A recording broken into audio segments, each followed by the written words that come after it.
Ja, grüß euch benannt. Und einen Sackerskurren. Jetzt Kasperl.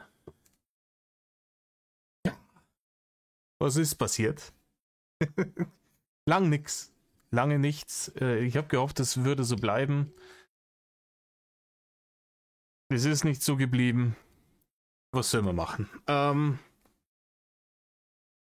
Nachdem wir jetzt vor kurzem wieder eine größere Quantitätsoffensive gehabt haben, ist dann wieder ein wenig Start worden. Es sind diverse Gerüchte, wo er jetzt wieder Kohlen hergekriegt hat und wo nicht, und es sei mir auch alles wurscht. Das Thema heute wird er sie wahrscheinlich auch gut entlohnen haben lassen. Der Spiegel hat einen, ich nenne es jetzt mal Artikel, über Rainer geschrieben. Na leid, also das ist ein Tinte auf Papier Autounfall, was die da fabriziert haben. Also ich habe es mal schon durchgelesen.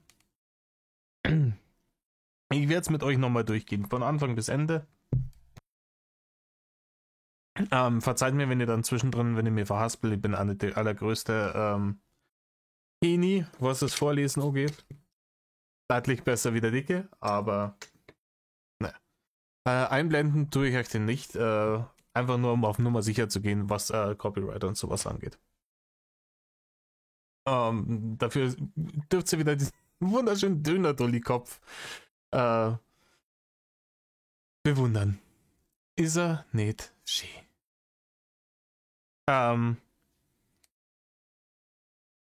Was ist sonst noch passiert in letzter Zeit? Ah ja, das Verfahren ist eingestellt worden wegen seinen fragwürdigen Inhalten auf seinen Rechnern. Die sind anscheinend nicht einmal anständig durchsucht worden. Da hat man so oberflächlich gesagt, ja, das eine hat er zugegeben und das andere wird dann schon passen. Keine Ahnung, wofür man dafür dann fast auch ein halbes Jahr braucht. Sei es drum. Aber nichtsdestoweniger, kann ich sagen, gehen wir einer in was auch immer das ist. Also es ist mal wieder der typische Scheiß. Ja, es ist ein riesengroßer Artikel.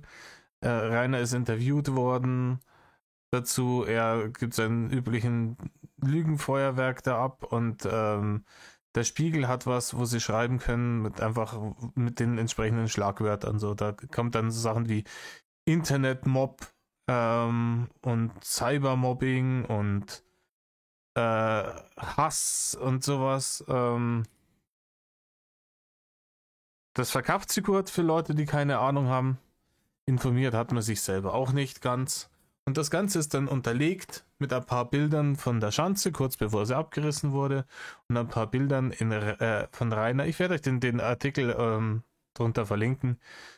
Und den Artikel ein paar Bildern von Rainer in der Heldenpose, wie er bei Sonnenauf- oder Sonnenuntergang auf irgendeinem Feldweg steht. Oder wie er mit Licht von hinten beschienen an irgendeinem Waldstück steht, dass er ausschaut wie der Anti-Mobbing-Jesus, für den er sich ausgibt. Wir alle wissen, was die Wahrheit ist. Und dementsprechend da die Song reißt doch halbe auf, hockt euch hier, sagen wir mehrere. Wir gehen ja nein in die Scheiße. Ich lese euch den Geschmarre vor und ich verweise dann immer, wenn es auf die Frage-Antwort-Geschichten geht, dass ich sage, ja, jetzt ist hier Dialog mit Rainer. Der Titel. Die sadistische Jagd auf den Drachenlord. Das ist schon mal überhaupt nicht plakativ. Das Ganze, es fängt halt schon mal richtig. Die sadistische Jagd auf den Drachenlord. Es gäbe keine Jagd, wenn er sein scheiß Haus nicht verkauft hätte. Ja, just saying. YouTuber Rainer Winkler ist auf der Flucht. Da ist schon der erste Fehler. Rainer ist kein YouTuber mehr, hat keinen YouTube-Account mehr. Vor einem Mob aus Hatern, der ihn verfolgt. Auf der Straße und im Netz. Sein Fall zeigt, wie überfordert der Staat beim Cybermobbing ist und was jahrelanger Hass mit einem Menschen macht. Es ist nur praktisch das, was unter der Überschrift steht, und auch das ist schon Bullshit. Ja. Den verfolgt Straße und im Netz, sei es drum, aber wieder das Thema Cybermobbing ist nicht anständig recherchiert, ansonsten wüssten sie, was Phase ist und was jahrelanger Hass mit einem Menschen macht. Rainer war schon früher Grattler und er wäre auch ein Grattler, wenn die ganze Scheiße die letzten Jahre mit den Hatern nicht gewesen wäre. Ja, Rainer ist nicht zum Grattler geworden, weil er gehasst wird, sondern er wird gehasst, weil er Grattler ist. So rum wird nämlich ein Schurter aus. Gut. Anfang des Artikels. Der Drachenlord hat Campingkocher und Isomatte dabei. Außerdem einen Koffer und einen Rucksack. Mehr braucht er nicht für die paar Dinge, die ihm noch geblieben seien von seiner Karriere als Internetberühmtheit, sagt er. Sein Haus und sein Auto sind weg. Ebenso sein Einkommen von mehreren tausend Euro pro Monat. Immerhin hat er noch seinen Stolz und seinen Willen, was nicht selbstverständlich ist, wenn man seine Geschichte kennt. Es geht schon wieder, es geht schon richtig gut los. Also es wird hier dieses Bild, er ist jetzt hier der arme Vagabund, verstoßen von der Welt, die so ungerecht zu ihm ist. Das ist genau sein ewiges Lied. Seine Karriere als Internetberühmtheit. Rainer hatte nie eine Karriere als Internetberühmtheit. Rainer war schon immer der Internet-Depp. Der hat nie eine Karriere. Er hat sich zwar als professioneller YouTuber gesehen, aber er war schon immer der Depp. Wie gesagt, wenn Rainer nicht so einen widerlichen Charakter hätte und nicht so fürchterlich peinlich und hageldumm wäre, dann hätte keiner auch nur einen Rattenarsch um ihn gegeben. Oder glaubt irgendjemand tatsächlich, dass man zur Internetberühmtheit werden kann, indem man einfach nur ein Mikro mitten in den Raum reinstellt, der halt wie Drecksau, Warg laufen lässt im Hintergrund, ein bisschen headbangt? Nein. Ja. Sein Haus und sein Auto sind weg, an beidem ist er selber schuld. Das Haus hat er freien Willens verkauft, das Auto hat er verloren, weil er sich um seine MPU nicht gekümmert hat. Ja. Sein Einkommen von mehreren tausend Euro pro Monat war auch nicht gerechtfertigt. Das war erbettelte Scheiße. Und auch dieses Geld hätte er ohne den Hate niemals verdient. Niemals. Wenn die Leute ihn nicht gehasst hätten, hätte er niemals so viel von der Scheiße verdient, dass er davon hätte leben können.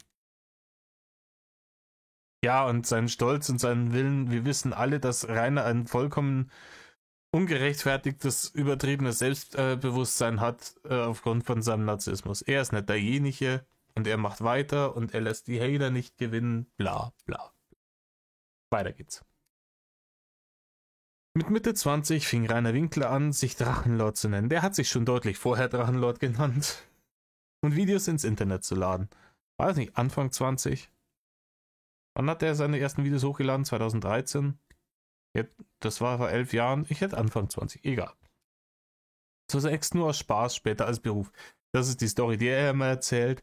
Nein, stimmt nicht. Ja, Rainer hat nie das zunächst nur aus Spaß, später als Beruf gemacht. Rainer ist hingegangen und hat gesagt, ich bin ab heute professioneller YouTuber, bitte schmeiß mal die Barrene ins Gesicht. Das ist der Punkt.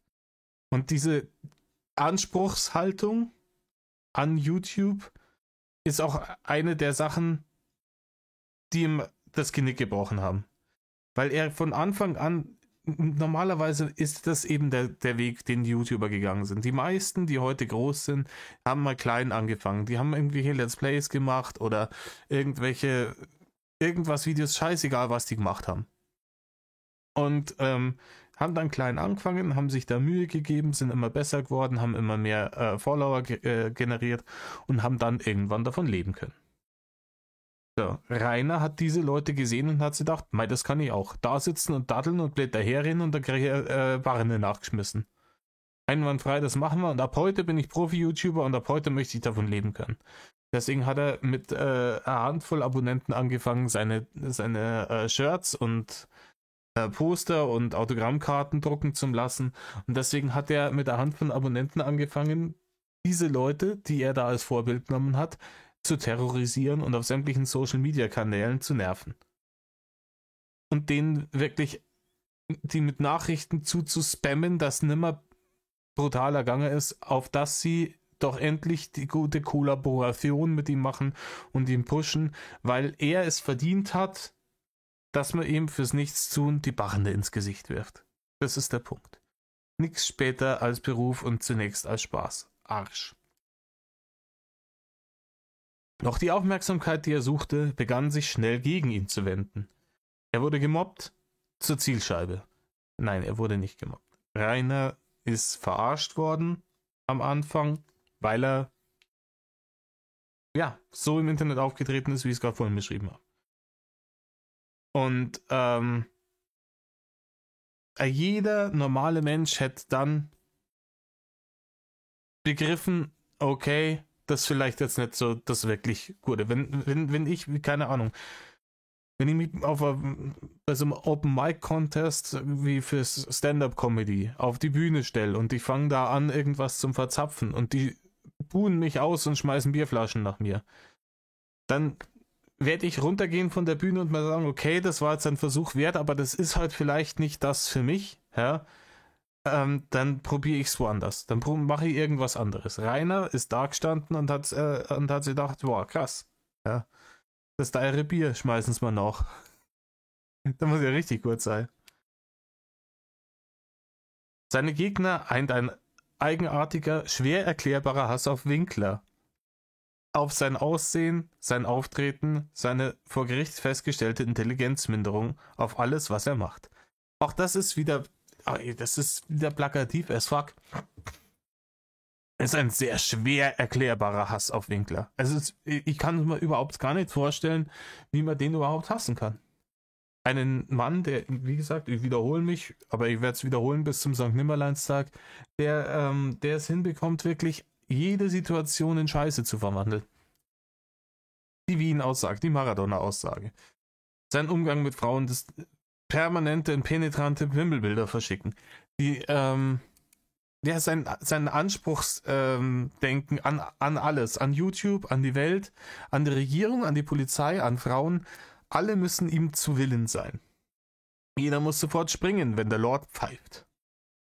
Das garniert mit der ganzen menschenverachtenden Scheiße, die er von sich gegeben hat über die Jahre.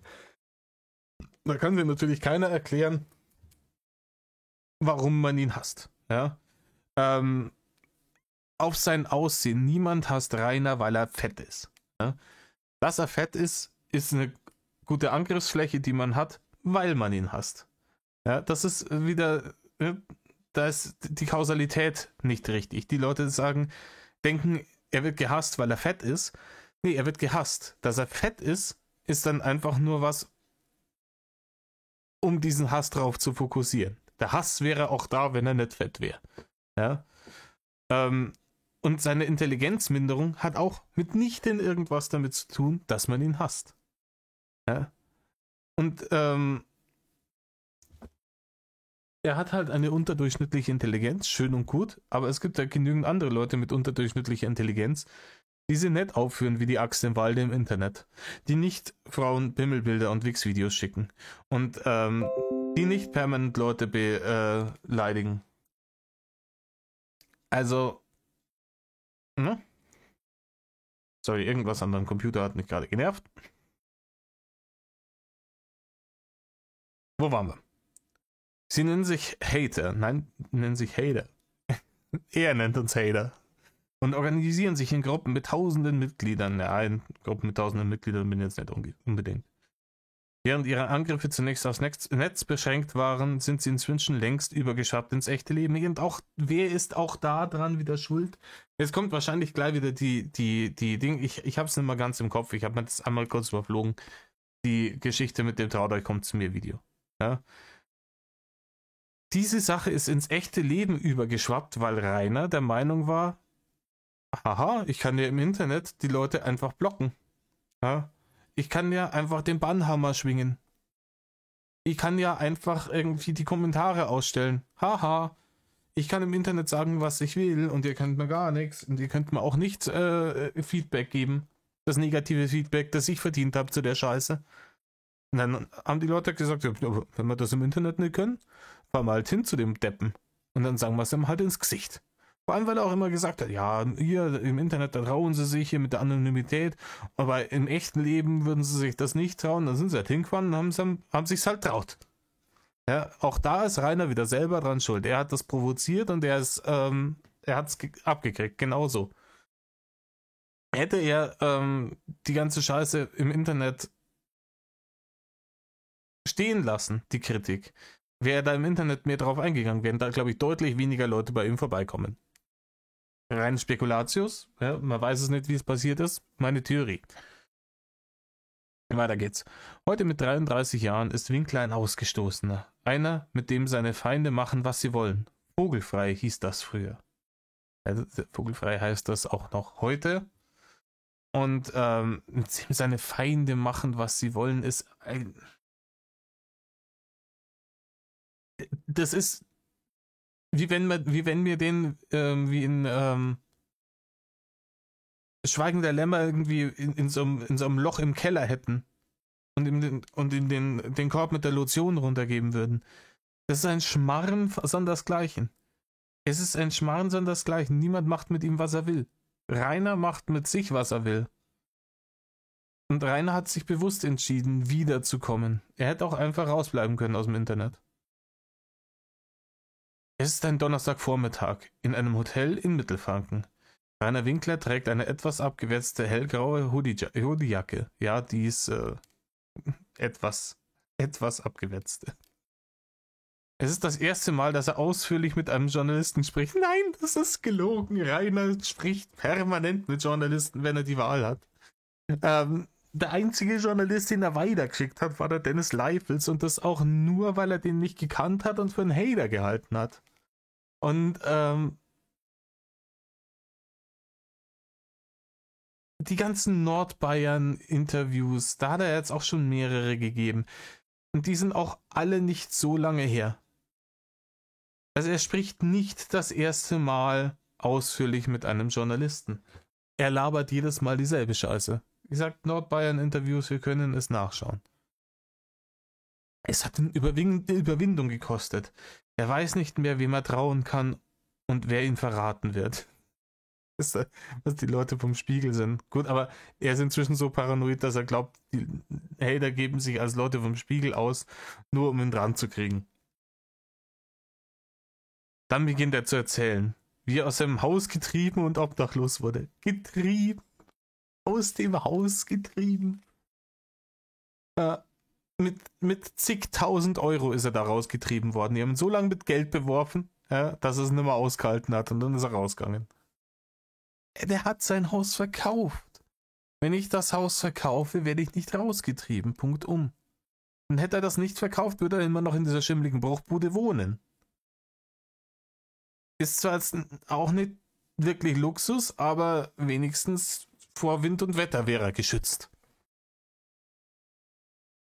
Wie er seitdem durch Deutschland irrt, von Unterschlupf zu Unterschlupf, selten länger als 2 Tage am selben Ort. Auf der Flucht vor dem Mob. Ja, vor dem Mob. Das ist auch komisch geschrieben. Ja, auf Flucht vor dem Mob. Wir wissen es alle. Selten länger als 2 Tage, Bullshit.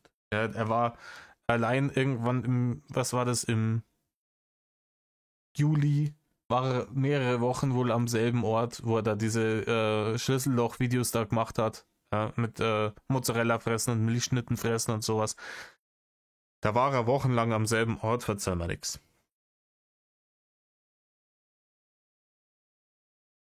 Er klingt abgeklärt, routiniert. Selbst wenn er von den Angriffen auf sich erzählt. Natürlich klingt er abgeklärt und routiniert, wenn er von den Angriffen auf sich erzählt, weil er diese Lügen seit Jahren immer wieder wiederholt. Und er wiederholt sie gebetsmühlenartig. So lange, bis er es sich selber glaubt. Freilich, wenn ich irgendeine Geschichte schon 1000-mal verzapft habe, dann kann ich dir die auch im Schlaf runterbeten. Dann wirklich auch abgeklärt und routiniert dabei. Mit Buttersäure und brennenden Fackeln Ja, genau. Einer wurde angegriffen mit Buttersäure und brennenden Fackeln. Oh mein Gott. Oh mein. Oder von den eingeworfenen Fensterscheiben. Von der falschen Freundin, die ihn öffentlich bloßstellte, als er in einem Livestream um ihre Hand anhielt. Da ist wieder die Erdbärchengeschichte raus. Die ist ja zum Tränendrüsenmelken, wird ja immer rauszogen. Ja? Erdbärchen for the win. Eingeworfenen Fensterscheiben. Wir wissen, mehrere von diesen Fensterscheiben sind zu Bruch gegangen durch ihn. Er hätte auch so Dinge tun können, wie zum Beispiel, ich weiß nicht, Fensterläden anbringen. Weil wenn ich nämlich Fensterläden vor meinen Fenstern habe, dann kann mir die keiner mehr einschmeißen. Trick 17. Das ist eine ganz moderne Erfindung. Und vor allem sie nicht selber einschmeißen. Wir wissen alle, die Dachterrassentür oben, die hat er selber eingeschlagen. Und mindestens 2 Fenster hat er so zugeschlagen, dass er es rausgefetzt hat. Also Rainer hat mindestens genauso viele Fenster auf dem Gewissen gehabt von der Schanze wie die Hater. Wobei ich natürlich sagen muss, Fenster einschmeißen, bei egal wem, ist nicht angesagt. Da möchte ich mich ganz deutlich davon distanzieren. Vor allem, weil es nicht notwendig ist. Wir wissen alle, es hat gereicht, wenn man auf der anderen Straßenseite gestanden ist und ein Foto von der Schanze gemacht hat. Dann ist er schon wütend rausgestürmt. Er hat zum Brüllheulen angefangen. Ich habe mehrfach in den Lauf einer Pistole geguckt, sagt er. Es waren zwar Schreckschusswaffen, aber das weiß man ja in der Situation nicht. Ja, woher weißt du es denn danach, bitte? Hä? Woher? Will das denn? Es ist halt so offensichtlich gelogen. Ich habe mehrfach in den Lauf einer Pistole geguckt, ist diese ewige Lüge, ja, die er immer wieder erzählt, was niemals passiert ist. Niemand hat ihn jemals mit einer Pistole bedroht.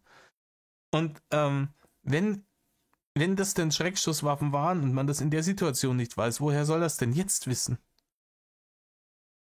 Das macht doch überhaupt keinen Sinn. Oder meinst du, die Hater sind hingegangen und haben gesagt, hier, im Übrigen, Rainer, ich baue die jetzt mal vor dir auseinander, das ist ein Schreckschusswumme.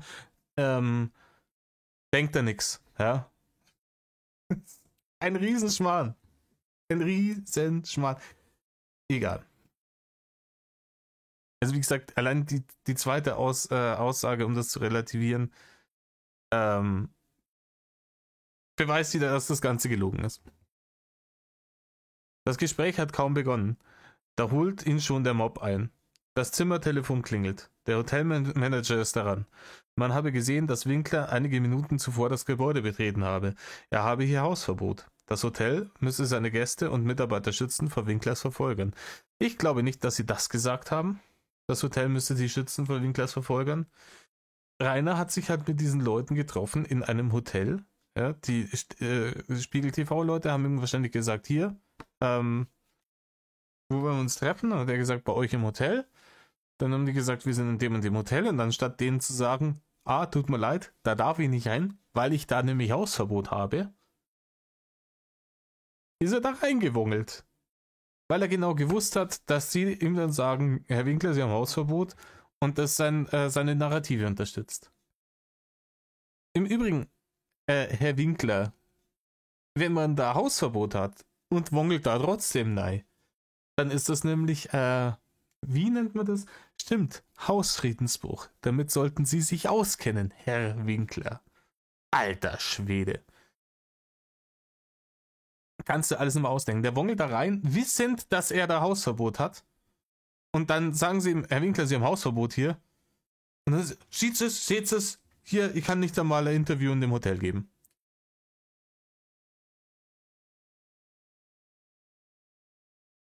Und wie gesagt, dass der Hotelmanager sagt, er müsse die Gäste und Mitarbeiter schützen vor den Verfolgern, das ist dazu gedichtet worden. 100%ig. Meine Meinung.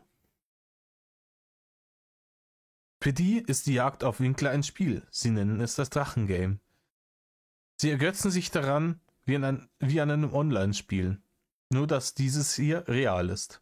Mit einem Opfer aus Fleisch und Blut. und fett. Viel, viel Fett. Gespielt wird nach den Regeln der digitalen Aufmerksamkeitsökonomie.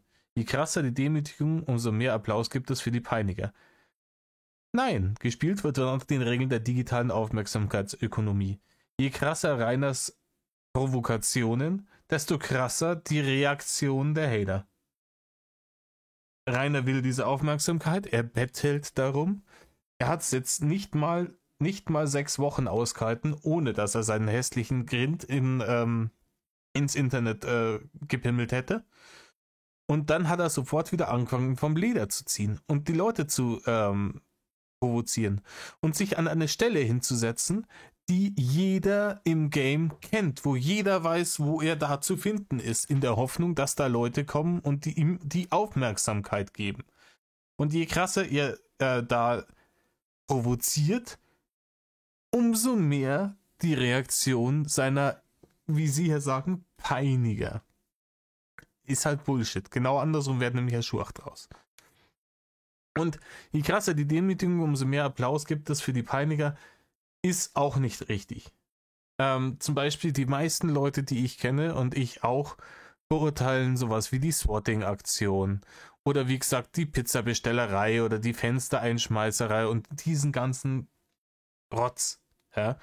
Niemand muss Rainer unnötig mit sowas versuchen zu diffamieren oder ihm irgendwie einreden, dass er irgendwas sagen kann oder tun sollte oder niemand muss das machen. Das ist Bullshit, ja. Rainer ist blöd genug, der macht sich von ganz alleine unmöglich.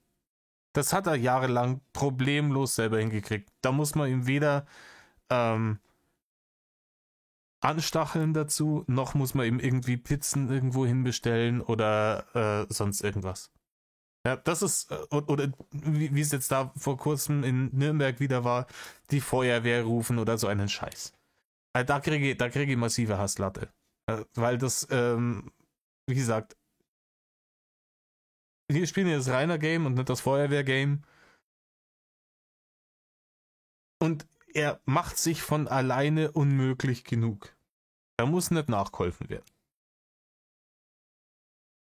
Sie recherchieren seinen Standort, veröffentlichen die Adresse in ihren Chatgruppen und terrorisieren dann Hotels und Pensionen. Etwa indem sie die Feuerwehr rufen. Ja, genau. Genau so ein Ding. Ja, geht halt gar nicht. Sie geben keine Ruhe, bis Hotelmanager und Gastgeber keine andere Möglichkeit mehr sehen, als Winkler vor die Tür zu setzen. Er muss sich ständig um eine neue Bleibe suchen. Oder die Isomatte ausrollen und unter freiem Himmel übernachten. Wie lange hält ein Mensch das aus? Ich weiß nicht, wie oft er jetzt wirklich unter freiem Himmel übernachtet hat. Der findet schon immer wieder einen Dummen, wo er unterkommen kann. Oder einen Dummen, der ihm die Hotels bezahlt. Ja, ich weiß auch nicht. Mir ist auch vollkommen schleierhaft, wie er da immer wieder gefunden wird. Er muss sich doch da selber liegen. Ich kann es mir doch nimmer anders vorstellen. Wenn ich irgendwo in ein Hotel am Arsch der Welt gehe, sogar als Rainer Winkler, und da vorher vielleicht anrufe und sage, hey, ich bin eine Internetpersönlichkeit und bla bla bla und ich würde da gerne unerkannt bei euch einchecken, geht das irgendwie? Ja, dass sie mich über den Hintereingang reinlotst und auf mein Zimmer bringt und ich dann auf dem Zimmer praktisch den Check-in mache und da bleiben kann, dann und niemandem erzähle, wo ich bin, dann darf das eigentlich nicht rauskommen. Für seine Liegerei wird er schon größtenteils wieder selber verantwortlich sein, der hageldumme Knallkopf.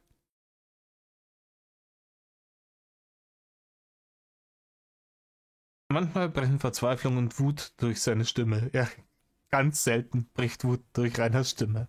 Vor allem, wenn er erzählt, dass ihm die Polizei und Behörden in all den Jahren nicht wirklich geholfen hätten. Zwischenzeitlich kam mir der Gedanke, was passieren würde, wenn ich mich umbringe, sagt er. Aber dann hätten die Hater ja gewonnen. Das will ich nicht. Der Absatz ist auch wieder richtig, richtig geil. Also erstens mal hinten diese, wenn ich mich umbringe, Bullshit, ich bin schon mehrfach darauf eingegangen. Das ist die widerlichste Art und Weise, da um Mitleid und Aufmerksamkeit zu heischen. Und das ist verachtenswert. Es ist verachtenswert auf einem anderen Level. Wir wissen alle, Rainer bringt sie nicht um.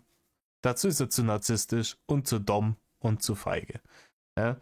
Er bringt diese Scheiße berechnend, weil er genau weiß, das wird dann hier zitiert und dann lesen das wieder irgendwelche Dullis und meinen, der arme Bur. Das ist der einzige Grund und das ist halt widerlich. Es ist widerlich. Und es spuckt damit ins Gesicht aller Leute, die tatsächlich Selbstmordgedanken haben oder auch der Leute, die Hinterbliebenen sind von Leuten, die es durchgezogen haben. Es ist richtig, richtig ekelhaft. Und wenn er erzählt, dass die Polizei und die Behörden in all den Jahren nicht wirklich geholfen hätten, dann kriege ich auch wieder Hasslatte. Ich krieg's nicht zusammen. Ich kriege es nicht zusammen. Die haben versucht, ihm zu helfen. Sie haben ihm über Jahre hinweg 1/3 aller Einsätze im kompletten Landkreis waren am ASB 8. Und diese Leute sind zu ihm hingegangen und haben gesagt, Rainer, wenn da was ist, bleib ruhig, reagier nicht darauf. Geh um Himmels Willen nicht raus. Auch nicht, wenn wir da sind.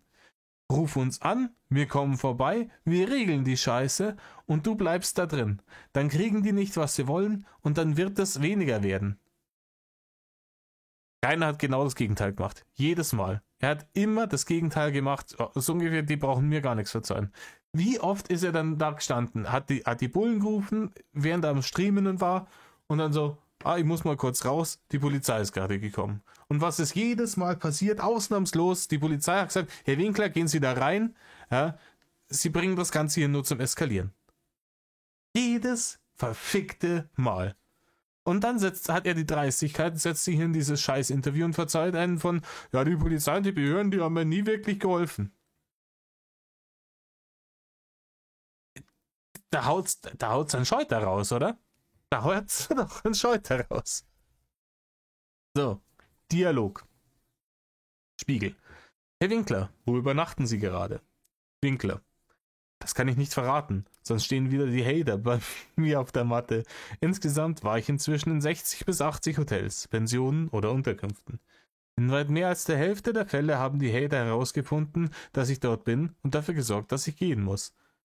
Das bezweifle ich. 60 bis 80 ist erstens schon mal wieder so ein winklereske Schätzding. Ganz ehrlich, ich wüsste das genauer. Wenn es mir so passieren würde, könnte ich dir sagen, hey, ich war in 72 Hotels und in so und so vielen davon bin ich gefunden worden.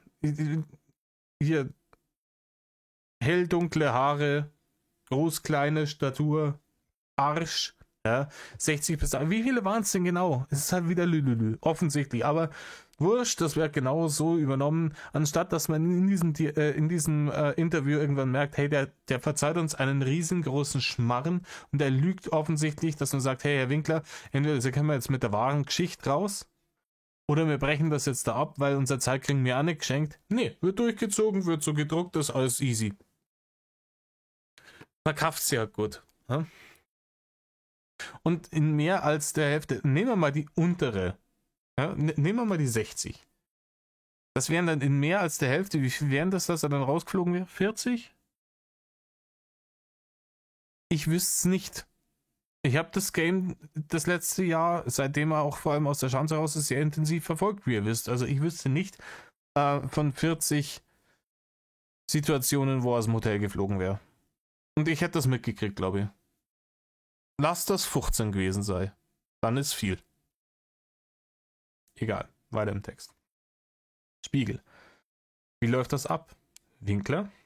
Ich verstoße nie gegen irgendwelche Regeln, aber die Hater belästigen die Mitarbeiter und die Unterkunft so lange, bis ich rausgeschmissen werde. Das läuft über Telefonterror oder es werden massenweise Pizzen zu der Adresse bestellt. Bis hin zu Leichenwagen, weil ich angeblich gestorben sein soll. Im Leichenwagen habe ich nicht mitgekriegt. Keine Ahnung. Feuerwehr habe ich mitgekriegt. Ist widerlich. Pizzen bestellen ist asozial. Auch da anrufen muss auch alles nicht sein. Ja? Es muss alles nicht sein. Was ich wichtig fand, war, dass man gesagt hat, hey, er behauptet, er müsste im Wald schlafen in seinen Videos, um Mitleidsbarrene zu erbetteln, obwohl nachgewiesen ist, dass er im Hotel pennt, dann zu sagen, nee, hier pennt er, in diesem Hotel, nix Wald. Das finde ich wichtig, weil er halt offensichtlich wieder gelogen hat. Ganz ehrlich, der wenn einfach weiter den Ball flach gehalten hätte, nach der Löschung des YouTube-Kanals gesagt hätte, hey, okay, ja, YouTube-Kanal weg, alles andere auch weg. Ich lasse es jetzt bleiben. Ich gebe jetzt auf und fertig ist. Heute wird kein Schwanz mehr von ihm reden. Kein Schwanz mehr. Und er verstößt nie gegen irgendwelche Regeln, auch das wage ich zu bezweifeln. Ganz ehrlich, wenn der in dem Hotelzimmer sich auch nur halb so asslig benimmt, wie er sie in seiner Schanze benommen hat, möchte ich nicht wissen, wie das nach kürzester Zeit in jedem dieser Zimmer ausschaut. Ich will es nicht wissen. Auch die Schäden, die er da anrichtet, ich glaube, das ein oder andere Hotel hat, nachdem der ausgecheckt ist und sie gesehen haben, welche Verwüstung der in dem Hotelzimmer angerichtet hat, haben gesagt, na, den nimmer. Der, wenn das nächste Mal kommt, dann kannst du ihn gleich wieder weiterschicken. Und das waren sicher Hotels, wo ihn niemand geleakt hat, wo ihn niemand terrorisiert hat, wo er nicht rausgeschmissen worden ist wegen die Haters. Möchte ich wetten. Spiegel. Was machen sie, wenn es nachts kälter wird? Frieren wahrscheinlich. Oder halt ins nächste Hotel gehen. Winkler. Es gibt in meiner Heimatregion nicht mehr viele Hotels, in denen ich übernachten kann. Die haben die Schnauze voll. Nicht von mir, sondern von den Hatern. Weiß ich nicht. Vor kurzem hatte ich mal eine Unterkunft, deren Standort nicht im Netz aufgetaucht ist. Es gab keine Probleme. Als ich ein paar Tage später wieder ein Zimmer gebucht hatte und dort ankam, lief das Personal von der Rezeption direkt auf mich zu und wies mich ab. Nein, warten Sie, halten Sie das Taxi auf, Sie müssen gleich wieder gehen. Wir bekommen tausende Anrufe und können Sie nicht bei uns übernachten lassen. Es stand nichts von meinen Plänen vorher im Netz. Ich habe keine Ahnung, wie die Hater das herausgefunden haben. Also entweder hat das halt wieder irgendwelchen Leuten erzählt, von denen er geglaubt hat, dass es keine Hater sind, obwohl alle Leute, die mit ihm zu tun haben, Hater sind. Weil normale Leute nichts mehr mit ihm zu tun haben wollen. Nicht wegen die Hater, sondern weil er halt einen schlechten Charakter hat. Oder es ist Lülü. Das sind die zwei Möglichkeiten. Entweder er hat sich selber geleakt, ja, ich war jetzt in dem und dem Hotel, oder es ist Lülülü. Ja, jetzt geht wieder einen normalen Text weiter. Begonnen hat der Hass gegen Winkler vor knapp 9 Jahren. Kurz nach dem Start seines Drachenlord-Kanals. Damals filmte er sich beim Videospielen oder beim Headbang zur Heavy-Metal-Musik. Alles noch ziemlich harmlos. Das änderte sich, nachdem ein Mann Winklers Schwester im Netz mit Vergewaltigung gedroht haben soll. Er habe die Polizei einschalten wollen, erzählte Winkler, doch diese habe ihn auf der Wache weggeschickt. Daraufhin veröffentlichte er ein Video, brüllte seine Adresse ins Netz, statt zu seiner Schwester sollten die Hater doch zu ihm kommen. Alter, da. Da wäre die Aveng Met. Ja. Also erstmal die PC-Computer-Stimme-Geschichte, ja, es hat auch wieder es ist wieder derselbe traut euch, kommt zu mir Video. Es ist von vorne bis hinten gelogen. Ja, wer da wen angerufen hat, weiß ich nicht. Aber er wollte die Polizei einschalten, wenn jemand angerufen wird und ihm mit Vergewaltigung gedroht wird. Dann nimmt die Polizei auf jeden Fall. Und da möchte ich wetten. Und zwar 100%ig. Und vor allem zum damaligen Zeitpunkt, als er noch ein unbeschriebenes Blatt bei denen war. Nimmt die Polizei, noch dazu ist es auch nicht sein Job, dahin zu gehen, um irgendwelche Anzeigen aufzugeben, sondern dann hätte die Ramona zur Polizei gehen können Und wenn die zur Polizei gegangen ist und gesagt, ich möchte hier Anzeige gegen Unbekannt erstellen, mich hat da jemand angerufen, dann kann die Polizei auch nachverfolgen, von wo der Anruf gekommen ist. Und dann werden da Ermittlungen angestellt. Aber die Anzeige wird 100%ig aufgenommen. 100%ig. Das ist halt offensichtlich gelogen. Und dass er da extra dann deswegen zur Pinea gewongelt wäre, um da Anzeige aufzugeben, das brauchst du selber nicht glauben. Den Schmarrn, den hätte er seiner damals dementen Oma verzapfen können und die hätte es aber auch nicht geklappt. Ja? Und ja, dann hat er dieses Traut euch kommt zu mir Video hat er gemacht, um den Hass auf sich und von seiner Schwester abzulenken. Ein Riesenschmarrn. Er hat halt einfach eine Kurzschlussreaktion gehabt. So wie immer. Er hat halt nicht nachgedacht, sondern einfach bloß ausgerastet. Das Video habe er nach 10 Minuten gelöscht. Es ist auch wieder die Zeit, die jedes Mal, wenn er die Geschichte verzeiht, da waren es 5 Minuten, dann waren es 10 Minuten, dann war es eine halbe Stunde, dann war es eine Dreiviertelstunde. Es wird immer wüster. Erzählt Winkler. Ja, zu spät. Die Szene der Antifans formierte sich und wurde im Laufe der Jahre immer größer. Sie nahmen seine Aufforderung, die eine verzweifelte Abwehr war, wörtlich. Es war keine verzweifelte Abwehr. Es war tatsächlich eine Aufforderung. Und auf diese Aufforderung ist erst einmal überhaupt gar nichts passiert. So. Ungebetene Besucher reisten bald von überall aus Deutschland in die 36-Seelen-Gemeinde, in der Winkler lebte. Irgendwann kamen sie fast täglich. Manchmal waren es 50 an einem Tag. Vom Posterverkauf wie üblich kein einziges Wort. Wir alle kennen die Posterverkaufgeschichten. Ich brauche es jetzt nicht mehr im Detail erzählen, warum die Leute tatsächlich gekommen sind. Sie warfen faule Eier, Farbbeutel und illegale Bälle auf sein Haus. Das ist richtig und das ist zu verurteilen. Das braucht man alles nicht machen. Wie gesagt, auch das Haus hat der von ganz alleine kaputt gekriegt. Da muss man nicht mehr nachhelfen.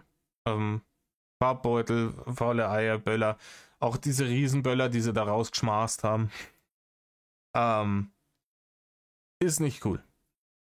Da hätte sonst was passieren können. Also ganz ehrlich, bei sowas hätte sonst was passieren können.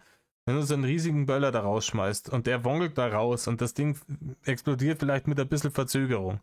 Und er schaut sich das an und es fliegt ihm vor der Fresse um die Ohren. Dann ist da Polen offen.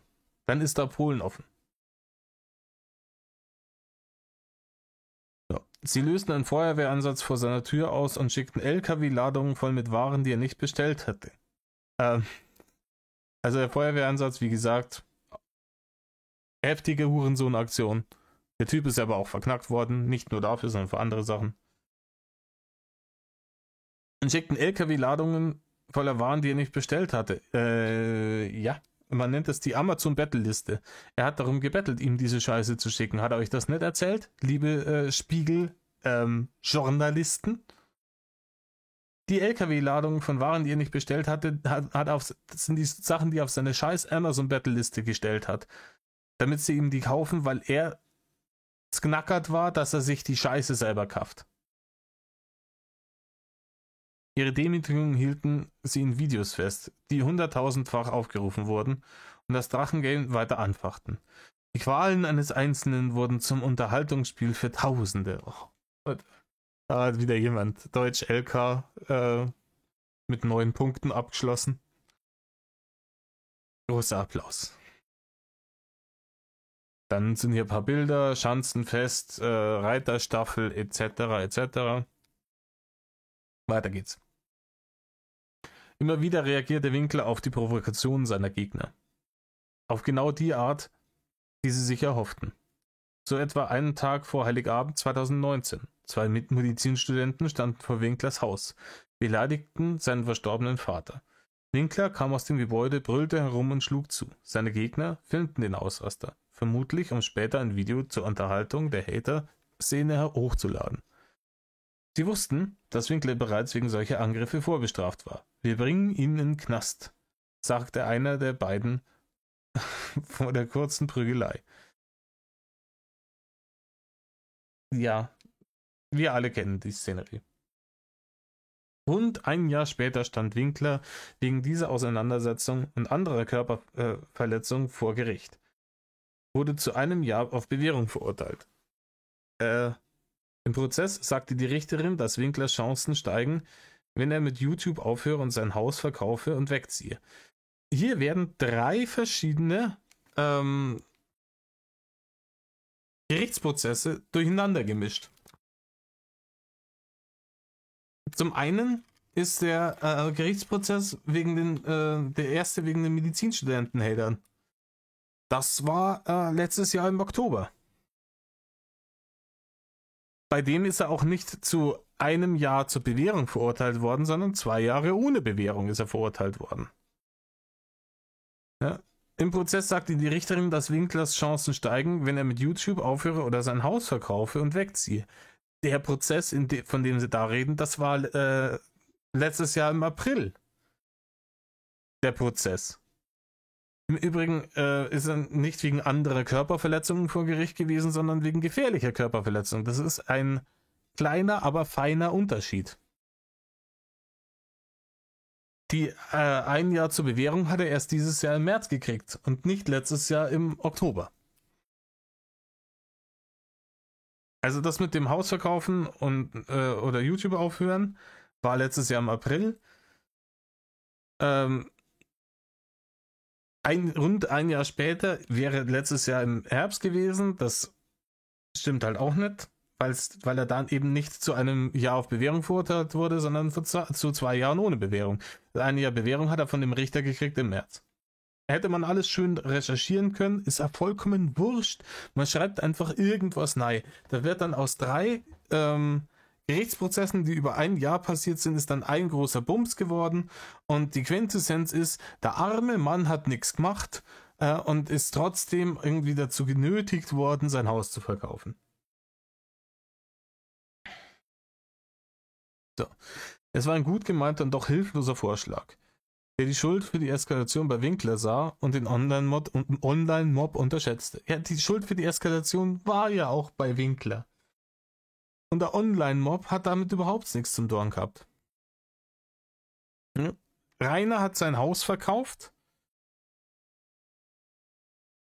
weil er gesagt hat, ja, wenn die sagen hier Haus oder YouTube-Kanal, dann geht er das Haus über den Jordan. Ist ja eh zu früh Arbeit. Da müsst ihr ja irgendwie was richten an dem Haus. Na. Das Haus ist nur bloß ein Klotz am Bein. Das wird verkauft. Und dann wird schön irgendwie mit dem Auto durch Deutschland gefahren und dann macht er von unterwegs seine Videos und die Hater werden ihn dann niemals finden, weil er die Videos dann immer mehrere Tage später erst hochlädt, wenn er da schon lange nicht mehr ist, wo er war, und dann kann er sich ins Fäustchen lachen und der Hate wird weniger werden. Wir haben den ganzen Schmarren ausgekehrt. Den ganzen Krampf, den er verzapft hat, wo er Anfang März von der Schanze weggefahren ist. Ich hab's noch genau im Kopf. Ja, die Sonne scheint hinten durchs Fenster vom Ranger rein. Er sitzt da und erzählt, wie schön es ist, dass er jetzt endlich frei ist, dass er endlich dieses scheiß Dorf hinter sich lassen kann, dass er die scheiß Schanze endlich los hat, dass er jetzt hier, egal wo er ist, und wenn er doch mal gefunden wird, geht er schnell ins Auto und fährt weg und ist dann irgendwo anders wieder sicher und niemand wird ihn je mehr finden und er kann jetzt seinen Scheiß von unterwegs machen. Mai wird das schön. Und jetzt heißt es, die haben mich rausgeekelt, die haben mich gezwungen, mein Haus zu verkaufen. Und der Spiegel, ja, rausgeekelt, gezwungen, das übernehmen wir so, da prüfen wir überhaupt gar nicht erst nach. Das wird genau so hingeschrieben. Weiter im Text. Rainer Winkler ging trotzdem darauf ein. Auch um nicht ins Gefängnis zu wandern. Vor allem, um nicht ins Gefängnis zu wandern, verkaufte er das von seinen Großeltern gebaute Haus an der Gemeinde Emskirchen. An die Gemeinde Emskirchen, sorry. Großeltern, ich weiß nicht, ob es auch nicht sogar die Urgroßeltern waren. Er war die 4. Generation und müssten es die Urgroßeltern gewesen sein, aber nagelt es mir darauf nicht fest. Er habe gehofft, dass die Bürgermeisterin ihm helfe, eine neue Bleibe zu bekommen. Sie werde dafür sorgen, dass er eine Mietwohnung bekomme, habe sie zu Winkler gesagt, erzählt er. Ja, erzählt er. Da habt ihr schon mal den Fehler gefunden, oder? Was der erzählt, wenn einmal das Maul aufmacht, hat er 5-mal gelogen. Die Bürgermeisterin bestreitet, ihm das versprochen zu haben. Da glaube ich ihr. Die Gemeinde habe es aber versucht. Ohne Erfolg. Natürlich ohne Erfolg. Wer würde denn auch diesen Mann eine Wohnung vermieten?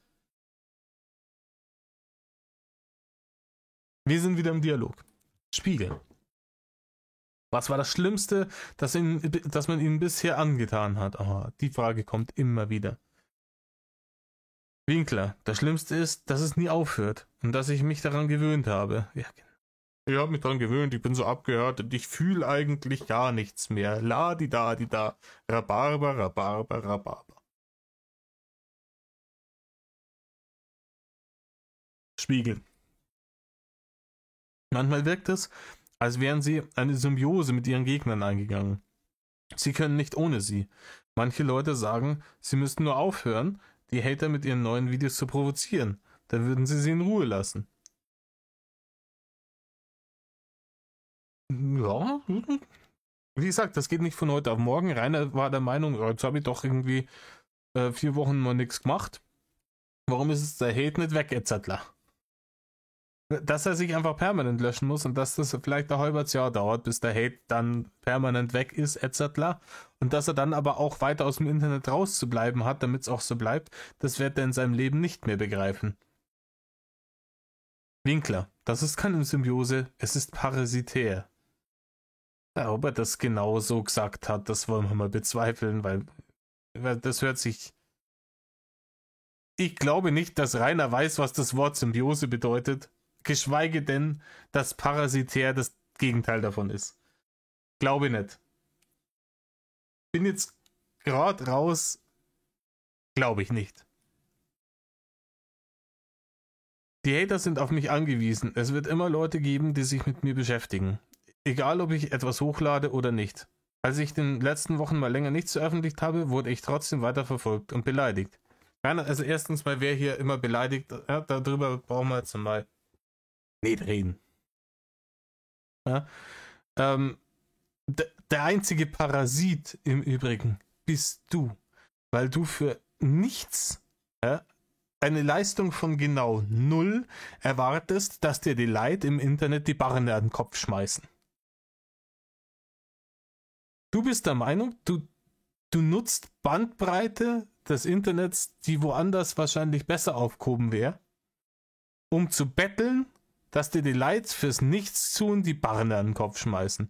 Wenn das nicht die Definition von parasitär ist, dann weiß ich es nicht. Du hast in deinem ganzen Leben noch nie irgendeinen Handschlag für irgendwas getan. Das Haus hast geerbt, die Kohlen hast noch geerbt, alles hast zum Teufel auskauen oder verhunzt oder verkommen lassen. Und dann verschleudert, hast die Chance und das Geld wieder verprasst. Dich ins Internet gesetzt, fett und feist und hast darauf gewartet, dass dir die Barren nachgeschmissen werden. Wenn du bist ein Internetparasit. Das Einzige, was hier parasitär ist Rainer. Und egal, ob er was hochlädt oder nicht, das stimmt halt auch nicht. Ganz, ganz viele Leute haben nichts mehr gemacht, als er sich da einige Wochen lang zurückgezogen hat. Ganz viele Leute haben nichts mehr gemacht. Ein paar Leute haben immer noch ihre üblichen Sachen gemacht. Meistens halt irgendwelche Retro-Met-Geschichten. Aber ganz viele Leute haben gesagt, nee, solange der nichts macht, mache ich nichts. Ja? Und dann wäre das auch abgeflacht. Und ganz ehrlich, wenn auch dann irgendwann sich die Leute nicht mehr so dafür interessieren, dann kriegen die Leute, die ihn finden und Fotos von ihm machen, auch das Feedback nicht mehr. Und dann wird es ihnen auch zu blöd. Wenn sich kein Schwanz mehr interessiert für ihn, weil er seit Monaten oder Jahren nichts mehr gemacht hat und irgendwer sieht ihn irgendwo laufen und sagt, ja, hier, Winkler gesichtet in Ding, dann das ist das Höchste, was kommt, ist, wen interessiert der Scheiß? Oder es kommt gar keine Reaktion und dann macht es irgendwann auch keiner mehr. Das Internet ist sehr kurzlebig. Die Aufmerksamkeitsspanne des heutigen durchschnittlichen Internet- und Social-Media-Nutzers ist auf TikTok-Niveau. Das darf nicht länger als 3 Minuten sein. Und wenn das eine weg ist und das nächste ist da, ist das davor schon wieder vergessen. Du kannst die ganze Scheiße wirklich easy aussitzen. Du musst einfach bloß die fetten, offenen, mit Wasser gefüllten Füße stillhalten. Und nach ein paar Monaten ist der Kas bissen und kein Mensch gibt mir einen Rattenarsch um ihn.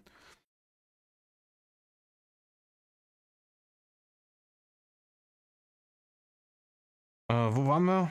Ja, ich wurde trotzdem weiter verfolgt und beleidigt. La, die da, die da. Spiegel. Was tun die Behörden für sie? Die Behörden tun einiges für ihn. Die haben auch über die Jahre einiges für ihn getan. Ich fühle mich von den Behörden im Stich gelassen. Das, das Landratsamt in Neustadt an der Aisch bemüht sich zwar, mir zu helfen, aber ich bin meist auf mich selbst gestellt. Ja, willkommen im Erwachsenenleben, Rainer. Da ist man meist auf sich selbst gestellt. Und von Polizei und Staatsanwaltschaft hätte ich mir erhofft, dass sie mehr gegen die Hater tun, die Straftaten gegen mich begehen. Ich werde systematisch gejagt und fast kein Hater wurde dafür je verurteilt. Reinhard, fast kein Hater wurde je verurteilt, weil fast kein Hater je irgendwas Illegales getan hat. Klar, diese Pizzabestellerei und sowas, die ist halt dann auch schwer nachzuvollziehen. Irgendwo gibt es immer noch Telefonzellen, die funktionieren. Dann kann man sich da reinsetzen, Pizza bestellen, fertig.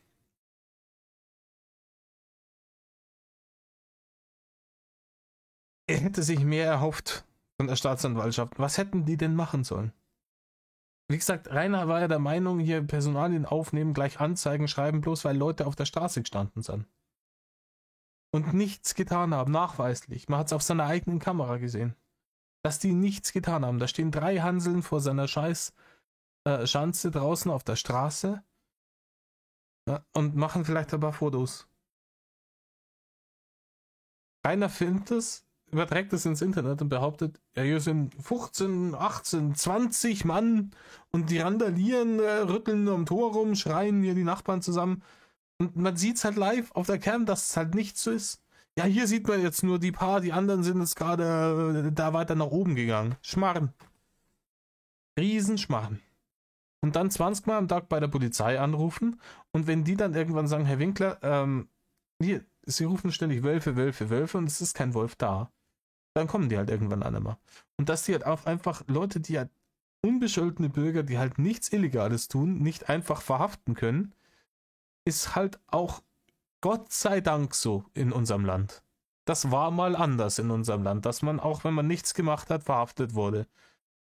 Und ich bin sehr froh, dass dem nicht mehr so ist.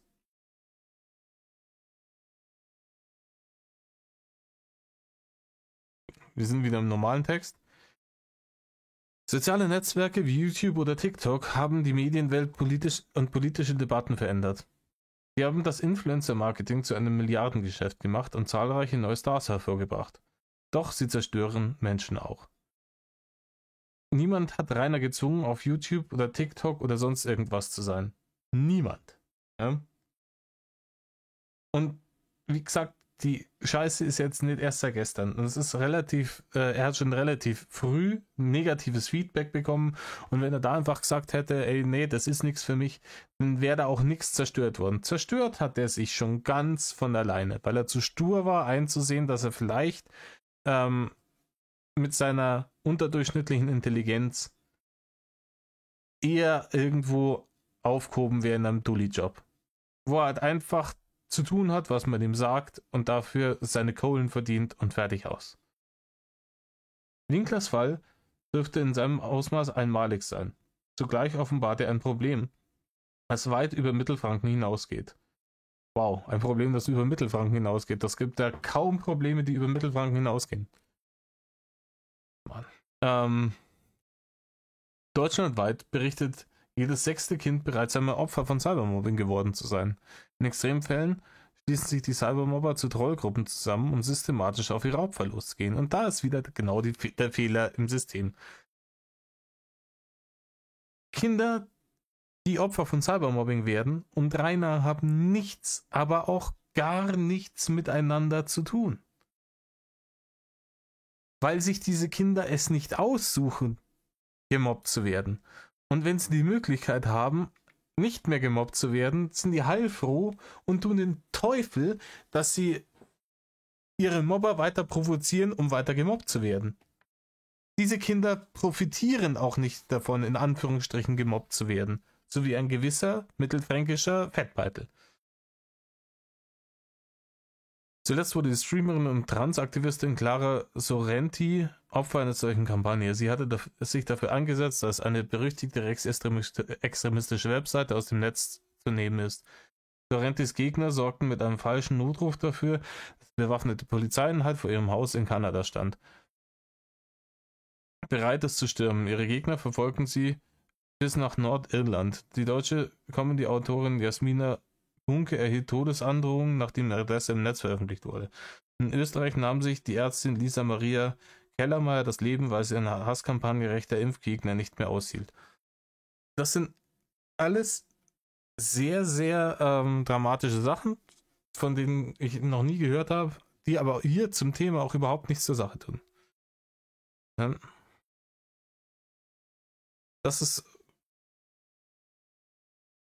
Das hat halt mit der ganzen Drachenlord-Thematik nichts zu tun.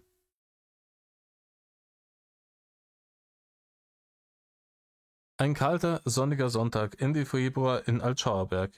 Es ist das letzte Wochenende vor Winklers Auszug aus seinem Haus. Unter den Besuchern sind einsame Teenager, aber auch eine Familie mit ihrer Tochter. Kaum einer will sich erklären. Die meisten antworten verschämt. Was waren die da? An dem Wochenende, bevor Rainer ausgezogen ist aus der Schanze? War Spiegel TV dann da? Eine Familie mit ihrer Tochter. Woher weiß man, dass die Familie mit der Tochter Hater sind und nicht einfach einen Urlaub da gemacht haben? Just saying. Einsame Teenager, ja. Ein junger Mann, der am Ortsausgang auf Winkler wartet, bezeichnet ihn als Fettsack oder den Dicken. Er sagt Sätze wie, er hat sein Leben verwirkt, seien wir ehrlich. Er ist mit einer weiblichen Begleitung angereist, die er in einer Drachenlord-Hater-Gruppe kennengelernt hat. Er hat sein Leben verwirkt, seien wir ehrlich, ich weiß nicht, ob das wirklich ein wörtliches Zitat ist, das wird man nicht nachprüfen können. Wenn, ja dann, was heißt verwirkt? Er hat es halt gegen die Wand gefahren. Mit Fleiß und Absicht. Er selbst leitet eine solche Gruppe über Facebook. Seiner Freundin gefallen die Videos, die er dort hochlädt. Eines zeigt einen Mann, der Winkler auf dessen Grundstück bepöbelt. Komm runter, du Fotze, komm runter, ich mach dich kalt. Es sind halt wirklich, diese Sachen werden rausgenommen, so, das sind größtenteils die Ausnahmesituation. Oder sagst du, die meisten Leute sind halt einfach bloß gestanden. Seit Winklers Obdachlosigkeit mehren sich die Stimmen, die zur Ermäßigung aufrufen und manche Aktionen sogar verurteilen. Sie sind allerdings in der Minderheit. Das stimmt nicht. Gewisse Aktionen sind vorher schon von vielen Leuten verurteilt worden. Vielen Leuten, die ich auch persönlich kenne. Und von mir auch. Und das ist keine Minderheit. Es ist ein sehr großer Teil der Community, die sagen, keine illegalen Sachen machen. Keine Fenster einschmeißen, keine Pizzen bestellen, keine Feuerwehreinsätze verursachen, den ganzen Scheiß. Das ist keine Minderheit. Wie groß die Szene ist, lässt sich nur schwer überblicken. Eine Datenauswertung des Spiegel, so geil, eine Datenauswertung des Spiegel zeigt, dass in den größten Gruppen und Foren zum Drachenlord innerhalb von 2 Oktoberwochen rund 58.000 neue Beiträge gepostet wurden. Der Spiegel zitiert sich hier selbst. Sie schreiben nicht, wir haben recherchiert und rausgefunden das, sondern eine Datenauswertung des Spiegel. Schön, dass man von sich in der dritten Person spricht. Das ist genauso, wenn ich sage, ja, wir haben jetzt wir behaupten es jetzt, Quelle Trust Me, Bro. Das sind im Schnitt fast 3.900 pro Tag. Einem Hater-Kanal auf der Plattform Telegram folgen rund 45.000 Menschen. Eine Gruppe, der es nur darum geht, seinen Standort zu ermitteln, hat rund 7.000 Mitglieder. Ihre Aktionen legitimieren Winklers Gegner gern damit, dass er nicht Opfer, sondern Täter sei. Das ist richtig. Tatsächlich veröffentlicht Winkler immer wieder schwer erträgliche Inhalte. Einmal erzählte er, dass er sein eigenes Ejakulat probiert habe. Das hat er nicht nur einmal erzählt.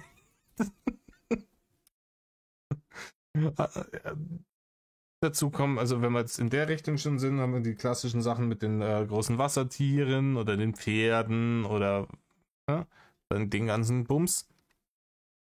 An anderer Stelle verharmloste er den Holocaust, wofür er sich später entschuldigte. Nein, Rainer hat sich nie ehrlich dafür entschuldigt. Rainer hat nie gesagt, hey, ich habe da was Saudummes gesagt, weil ich keine Ahnung hatte, was der Holocaust ist.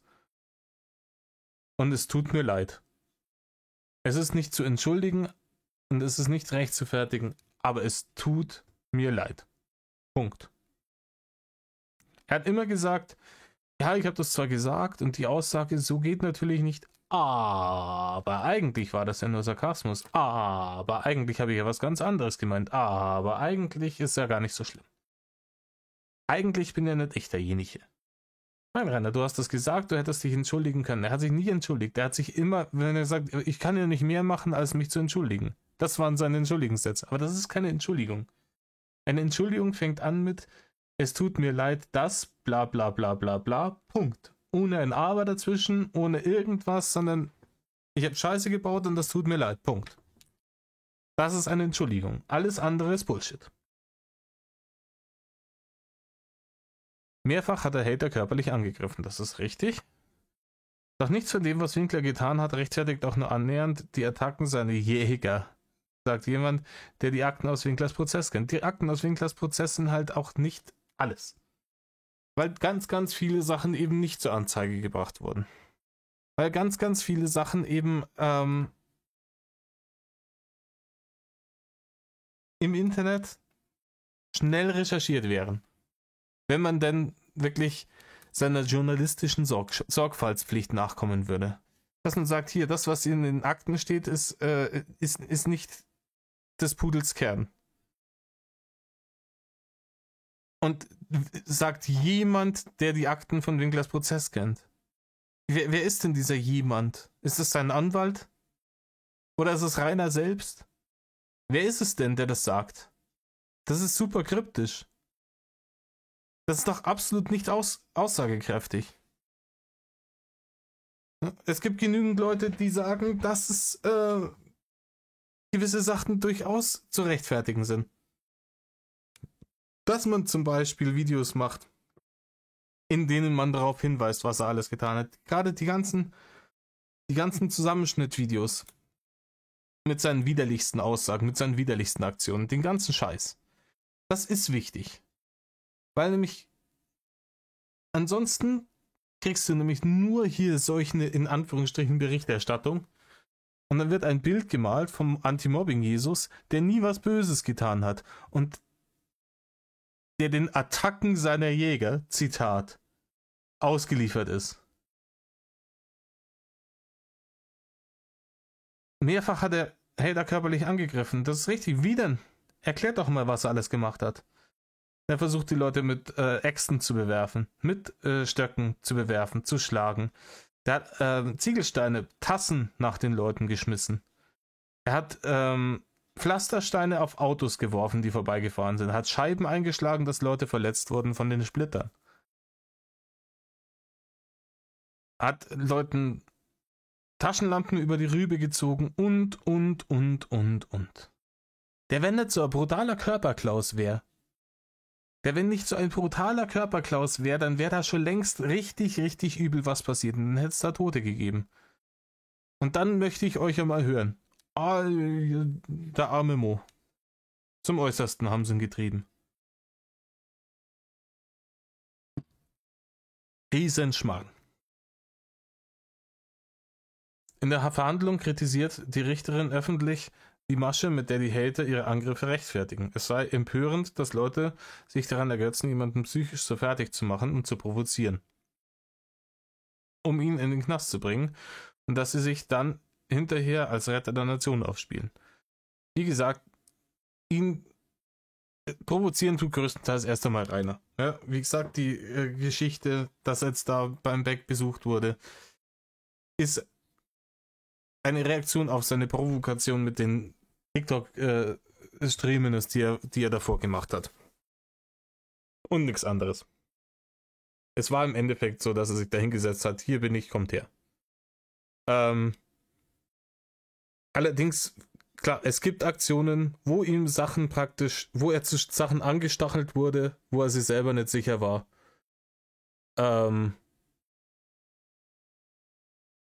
Und bei solchen Sachen braucht man dann, ja, da trifft ihn dann auch nicht die ganze Schuld, muss ich ganz ehrlich sagen, weil alles, was er von sich aus ins Internet scheißt, ist verwerflich genug. Da braucht man immer nachhelfen. Aber größtenteils ist der Provokator ist Rainer. Und nicht andersrum. Winkler fand in all den Jahren nicht heraus aus der Eskalationsspirale des Hasses und der Demütigung. Bis heute gibt er dem Mob immer wieder, was der verlangt. Wutausbrüche inklusive. Das ist richtig. Und Provokation inklusive. Und er fand nicht heraus aus der Eskalationsspirale des Hasses und der Demütigung. Die Leute haben ihm immer wieder den Weg gezeigt und der ist genau immer in die entgegengesetzte Richtung gegangen. Da kann man ihm dann halt irgendwann auch nicht mehr helfen. Da kann man ihm dann halt irgendwann auch nicht mehr helfen. Wenn ihm die Leute sagen, wie gesagt, das mit der YouTube-Kanal- oder Hausgeschichte, das war auch, wette ich was, von der Richterin damals, ein Versuch, ihm praktisch den richtigen Weg zu weisen. Weil ja bei dieser Wahl das Offensichtliche wäre, diesen scheiß YouTube-Kanal endlich ins Nirvana zu schicken. Dass Rainer dann sagt, ja, dann muss er das Haus weg. Ist ja vollkommen klar. Damit hat die, glaube ich, auch nicht gerechnet. Ich möchte nicht wissen, wie oft die sich ans Hirn gelangt hat nach der Geschichte. Dann sie sagt, wie offensichtlich muss ich es denn noch machen? Alle Leute haben immer wieder gesagt, was er tun muss, damit der Hate weniger wird. Die Polizei hat gesagt, Herr Winkler, bleiben Sie drin. Ja, rasten Sie nicht aus. Und er hat jedes Mal genau das Gegenteil gemacht. Wir sind wieder im Dialog. Spiegel. War es ein Fehler, dass Sie Ihre Adresse ins Netz geschrien haben? Winkler, ich habe das Video damals veröffentlicht, um die Aufmerksamkeit von meiner Schwester abzulenken. Das ist so ein Bullshit. Wie auch immer wieder auf diesem Scheiß Traut euch kommt's mir Video rumgeritten wird. Am Ende stand ich fast allein da. Ich habe meine Familie verloren, viele Freunde und alles, was ich mir in den Jahren nach dem Tod meines Vaters aufgebaut hatte. Was ist es denn, was du dir aufgebaut hast, Rainer? Das Einzige, was du dir aufgebaut hast, ist eine sehr, sehr große Community, die dich hasst. Das hast du dir aufgebaut. Alles andere hast du kaputt gemacht, was andere Leute aufgebaut haben. Nach dem Tod deines Vaters hast du einen Scheißdreck aufgebaut. Im Gegenteil. Du hast ein fertig aufgebautes Haus gehabt. Du hast einen guten Start finanziell gehabt mit einem relativ guten, für deine Verhältnisse, Finanzpolster. Das hast du alles gehabt. Und alles das hast du in Grund und Boden mit dem Arsch eingerissen. Ausnahmslos alles. Aufgebaut, nix hat er sich aufgebaut. Nichts. Und wenn er jetzt mit seinem scheiß YouTube-Kanal kommt, den hat er sich nicht aufgebaut. Der hat sich ergeben aus dem Game. Und der wäre ohne den Hate niemals nicht annähernd so groß gewesen. Und ohne die dazu gekauften Abonnenten. Was er sich aufgebaut hat, Alter. Warum bleiben sie bis heute in der Nähe ihrer Heimat, wo viele sie leicht erkennen? Ja, das ist eine sehr gute Frage. Winkler? Was soll ich denn tun? Vielleicht woanders hingehen, Rainer. Vielleicht ist es ein bisschen wie bei einem verletzten Tier, das sich in dem Gebiet Schutz sucht, wo es sich auskennt. Das hat doch Rainer so auch niemals gesagt. Das haben sie ihm doch in den Mund gelegt, die Worte, oder? Da war doch sicher so, Spiegel, warum sind sie jetzt hier, wo viele sie leicht erkennen? Ist es vielleicht so, wie bei einem verletzten Tier? Ja, genau so ist es. Wunderbar, dann schreiben wir das so. Rainer kriegt doch so einen Satz nicht geschissen. Verzähl's mir doch nix. Verzähl's mir doch nichts. Das hat doch Rainer im Leben nicht gesagt. Spiegel. Eine Unterkunft für Wohnungslose kommt für Sie nicht in Frage? Fragezeichen. Auch interessante Frage. Winkler. Das wird nicht funktionieren. Nach wenigen Tagen würde ich auch dort entdeckt und wieder weggeschickt. Wie wenn dich das bei irgendwelchen anderen Unterkünften stören würde? Ist doch jede Unterkunft würdest du nach wenigen Tagen noch nach eigener Aussage entdeckt und wieder weggeschickt. Es ist doch, du hast doch am Anfang des Interviews selber gesagt, dass du überall immer gefunden und weggeschickt wirst. Wo ist dann der Unterschied? Bis auf das, dass die Obdachlosenunterkunft für lau ist. Na? Paar Tage für lau in einem geheizten Raum mit dem Dach über dem Kopf? Nein, er ist sich zu fein für sowas. Rainer ist der Meinung, ihm steht es zu, dass ihm die Gemeinde eine Wohnung stellt. Oder noch besser ein neues Haus. Überhaupt erst in Erwägung zu ziehen, dass er sich in einer Obdachlosenunterkunft einquartieren lässt, auch, und wenn es nur für ein paar Tage sind, ist eine Beleidigung für Rainer. Das ist eine Unverschämtheit. Er, der große YouTube-Star, kommt doch nicht in einer Obdachlosenunterkunft unter. Das ist ja Sauerei. Vor allem, weil er nach seiner Aussage, wie gesagt, die Lüge hat er jetzt auch so oft wahrscheinlich erzählt, dass er inzwischen selber glaubt, ihm ja die Gemeinde und die Bürgermeisterin hoch und heilig versprochen haben, dass er eine neue Bleibe bekommt von denen. Für umsonst. Das haben die 100%ig genau so gesagt. Komischerweise hat er es nicht schriftlich. Aber das haben die so gesagt und jetzt behaupten sie das Gegenteil, was alles Hater sind. Kannst du alles nicht ausdenken. Und ja, am Arsch, irgendein verletztes Tier, das irgendwo Schutz sucht, wo es sich auskennt. Am Arsch. Ja, er ist halt kein Tier. Soll er irgendwo hingehen, wo er sich eben nicht auskennt? Ist doch vollkommen Wumpe. Er ist nur noch da, ja, weil er da die Leute kennt. Weil er denen da besser auf den Sack gehen kann. Weil überall anders in Deutschland, wenn er kommt zu irgendeiner Gemeinde, im Übrigen, ich bin hier der große Drachenlord und Frohlocket, ich habe euch euren Ort als meinen neuen Wohnsitz auserkoren. Bitte Barne herschmeißen und mir eine neue Schanze stellen. Danke, ich warte. Dann sagen die, ja, du kannst dich gleich wieder schleichen. Der einzige Grund, warum er da noch umeinander ist, ist, dass aus irgendeinem mir nicht erfindlichen Grund die ihn noch nicht zum Teufel gestiefelt haben. Spiegel. Sie haben selbst Straftaten begangen. Winkler. Meine Körperverletzungen waren natürlich ein Fehler. No shit, Rainer. No shit waren die ein Fehler. Die waren beim ersten Mal ein Fehler, wo du dann auf Bewährung warst und weitergemacht hast, war es wieder ein Fehler. Warst du wieder auf Bewährung, hast wieder weitergemacht, war es wieder ein Fehler. Vor kurzem hast du wieder weitergemacht mit Körperverletzungen, das war auch wieder ein Fehler. Manche Leute lernen aus ihren Fehlern und manche Leute sollten dann halt vielleicht einfach irgendwo in Verwahrung gebracht werden, wenn sie halt einfach ums Verrecken nicht lernen wollen, dass man halt keine Körperverletzung begeht. Und dass Selbstjustiz nicht angesagt ist bei uns im Land. Aber als die Hater gezielt mit Provokationen vor meinem Haus standen, konnte ich mich nicht mehr darauf verlassen, dass die Polizei schnell genug kommt. Gewissens. Ich habe wiederholt erlebt, dass die erst vor Ort war, als die Hater schon wieder abgehauen waren. Wir wissen es alle, er hat ja nur sein Leben verteidigen müssen, bla bla bla. Die hätten sonst irgendwie alles niedergerissen, bla bla bla. Er hat auch die Leute, die 10 Meter vom Schanzentor weggestanden sind, aus reiner Selbstverteidigung mit Pfefferspray angesprüht. Ah nee, stimmte nicht. Da ist er wegen gefährlicher Körperverletzung verurteilt worden. So. Wieder normaler Text.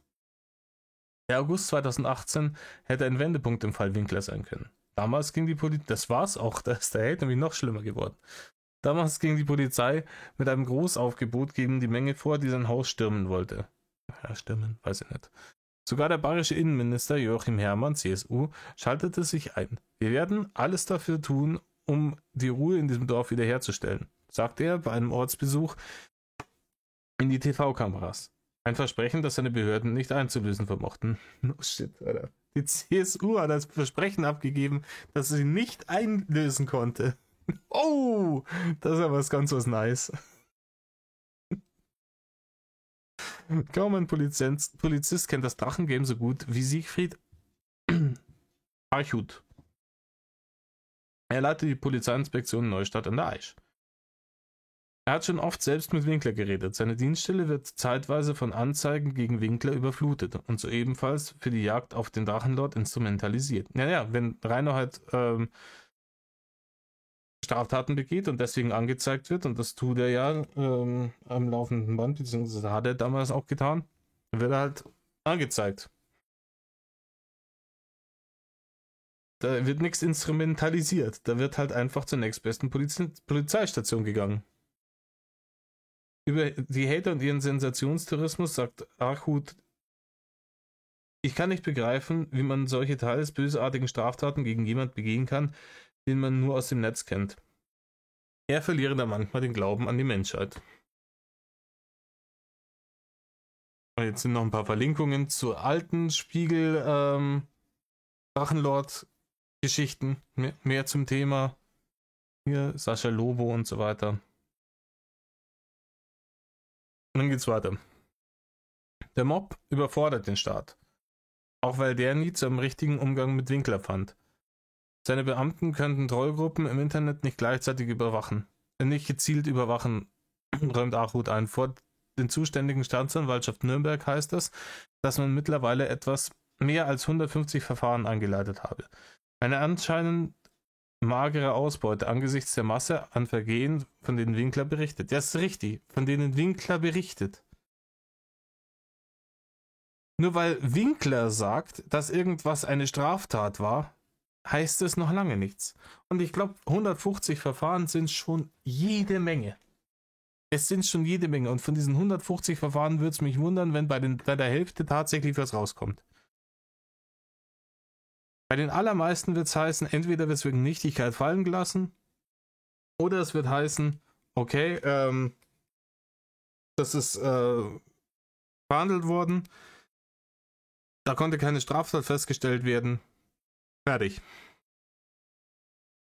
Ich glaube, dass in den allerwenigsten Fällen tatsächlich da irgendjemand beurteilt wird, weil er irgendwas tatsächlich Illegales gemacht hat.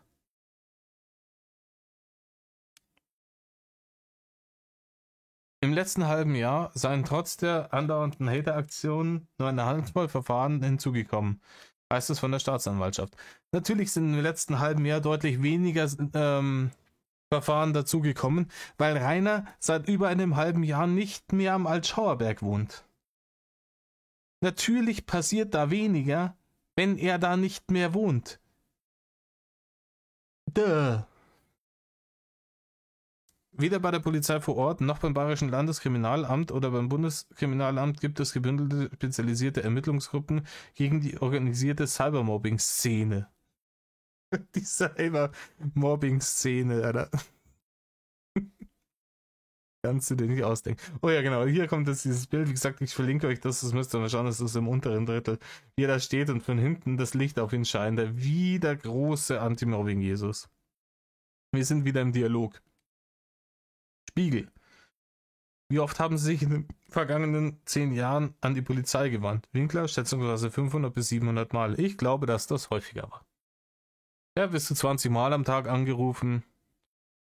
Da kriegt er die 500 Mal schon in einem Jahr zusammen. Also, ja. Spiegel. Glauben Sie, dass Ihre Situation heute eine andere wäre, wenn es mehr erfolgreiche Ermittlungen und Verurteilungen gegeben hätte? Winkler, ich denke, dass dies den Hass zumindest hätte bremsen können. Mein Leben hätte dann einen anderen Verlauf genommen. Rainer? Nein. Zum einen, wie gesagt, wenn niemand etwas Rechtswidriges tut, kann es da auch keine erfolgreiche Ermittlung und Verhandlung geben. Ja, da wird auch niemand verurteilt oder sonst irgendwas. Und zweitens, dein Leben hättest du genauso mit Vollgas gegen die Wand gefahren. Egal, ob mit mehr Verurteilungen oder ohne mehr Verurteilungen. Weil die Verurteilungen gegen die Hater nicht ausschlaggebend waren für deine Situation. Die Verurteilungen gegen dich waren ausschlaggebend an deiner Situation. Und für diese Verurteilungen warst du zu 100%ig selber dran schuld.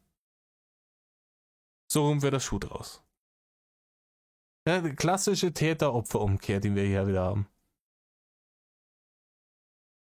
Ja, wenn andere Leute mehr verurteilt worden wären, wärst du dann jetzt noch in der Schanze? Nein, weil Rainer halt genauso oft verurteilt worden wäre, wie er verurteilt wurde, und das der Grund ist, warum er da nicht mehr wohnt.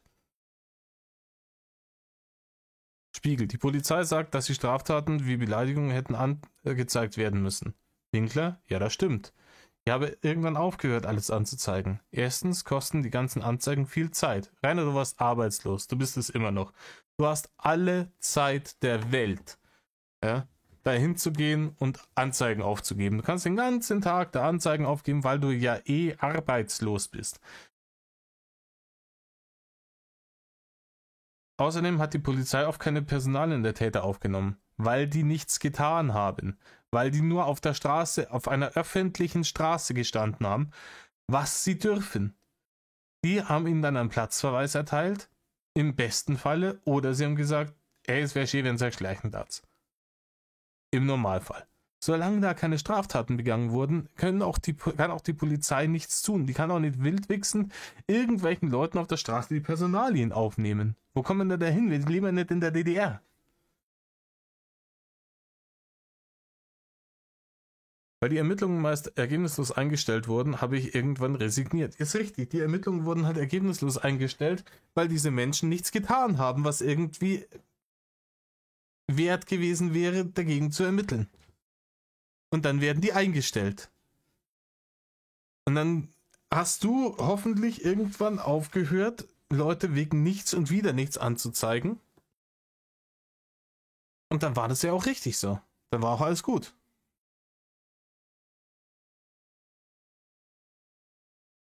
Oh. Ne, wir sind schon so fast 1,5 Stunden drin. Aber wir sind fast fertig. Ich verspreche es euch, es ist nimmer viel. Wieder im normalen Text. Auch finanziell wird es für Winkler langsam eng. Das Geld aus dem Hausverkauf geht aus. Er musste Schulden begleichen. Inzwischen hat er einen Antrag beim Jobcenter eingereicht und hofft dort auf Unterstützung. Doch selbst da scheinen seine Gegner zu sitzen. Hater, die beim Arbeitsamt arbeiten. So gaben Hater bekannt, dass sie aus dem Jobcenter von einer bisherigen geheimen Plan Winklers erfahren hätten, mit einer Produktionsfirma für Netflix-Dokumentation zusammenzuarbeiten. In ihren Online-Gruppen breiteten sie genüsslich aus, wie viel Geld er bekommen haben soll. Das mit der Netflix-Dokumentation, also wenn die tatsächlich irgendwann auf Netflix zu sehen sein wird, das würde mich doch sehr wundern. Winkler selbst wird in den nächsten Wochen wohl erstmal weiter von Unterkunft zu Unterkunft ziehen oder tageweise auf der Straße schlafen. Gleichzeitig denkt er darüber nach, sich vor den Hatern ins Ausland zu flüchten. Ja, das kommt richtig gut. In welches Ausland will er denn da flüchten? Da hat er kaum seine Muttersprache auf dem Kasten, geschweige denn eine Fremdsprache. Da wird die Wahl dann doch schon sehr eng. Das heißt, im Endeffekt kann er nach Österreich gehen und da wollen sie ihn gewiss auch nicht haben. Und noch dazu bringt es nicht ganz so viel, wenn er nach Österreich geht, weil er da nicht weit genug weg ist. Er müsste tatsächlich irgendwo nach, keine Ahnung, Griechenland, Albanien, sonst irgendwo hingehen. Ja, Bulgarien, keine Ahnung.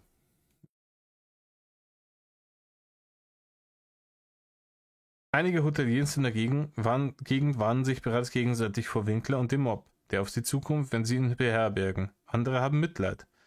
Es ist ein Unding, dass man einen Menschen dermaßen jagt. Das ist kein Spiel mehr, sagt eine Hotelchefin. Es tut ihr leid, dass sie Winkler auf die Straße gesetzt habe.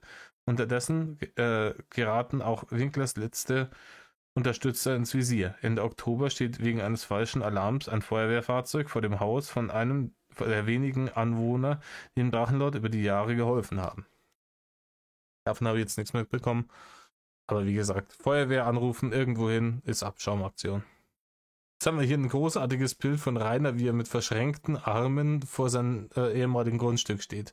Hier links ist alles abgerissen, die Hauptschanze ist abgerissen, nur noch die Methalle steht und ich glaube, die Garage hat ein neues Tor bekommen. Schaut so aus. Eines der letzten Videos von Rainer Winkler trägt den Titel Mein Leben auf der Straße, der Anfang vom Ende. Er filmt sich, wie er einer Montagnacht im August durch seine Heimatgemeinde irrt.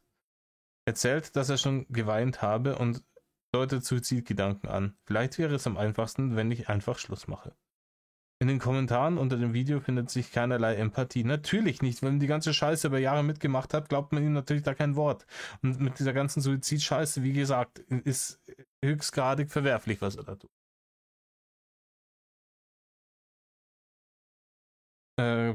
Findet sich keinerlei Empathie, Besorgnis oder Unterstützung. Mein Beileid hält sich in Grenzen, schreibt einer. Das ist so befriedigend anzusehen. Endlich bekommt der Mann, was er verdient, kommentiert ein anderer. Winkler behauptet, er lese die Kommentare nicht mehr durch. Das ist halb wahr, der hat die noch nie wirklich durchgelesen, weil Lesen ein Hater ist. Aber was für einer. Ja, wir sind am Ende angekommen, nach 1,5 Stunden. Es ist mal wieder hochutopisch. Rainer instrumentalisiert hier den Spiegel für sein Anti-Mobby-Jesus-Geflenne. Die nehmen das natürlich sofort gerne auf, weil das zieht Aufmerksamkeit. Ja. So eine Story verkauft sich gut. Wenn man dann noch so ein paar Bilder in Heldenpose von ihm macht, wie er da steht beim Sonnenaufgang. Widerlich. Es ist einfach widerlich. Gut. Das war's dann für mich auch wieder. Bin gespannt, was das nächste ist, was kommt. Und ich würde es nicht wundern, wenn jetzt nach diesem Artikel sich Rainer bald mal wieder über TikTok meldet. Sollte er das tun, werde ich darauf reagieren. Wenn nicht, bin ich auch nicht traurig. Ich sag's euch ganz so, wie es ist. Die Ruhe, die jetzt eingekehrt ist die letzten Wochen, das sich ein bisschen zurückziehen aus dem Game, hat mir ganz gut getan. Ich werde marginal darauf reagieren, wenn er was macht. Wenn nichts von ihm direkt kommt, oder halt in solchen Fällen wie jetzt hier von ihm angestoßene Dinge, ist mir das alles wurscht. Soll er machen, was er will, solange der nichts ins Internet pimmelt oder nicht irgendwelche hanebüchenen Interviews an Spiegel gibt. Soll er mal am Arsch vorbeigehen. In diesem Sinne bleibt mir nur noch zu sagen, tut nicht, was Rainer tut. Und Medal up.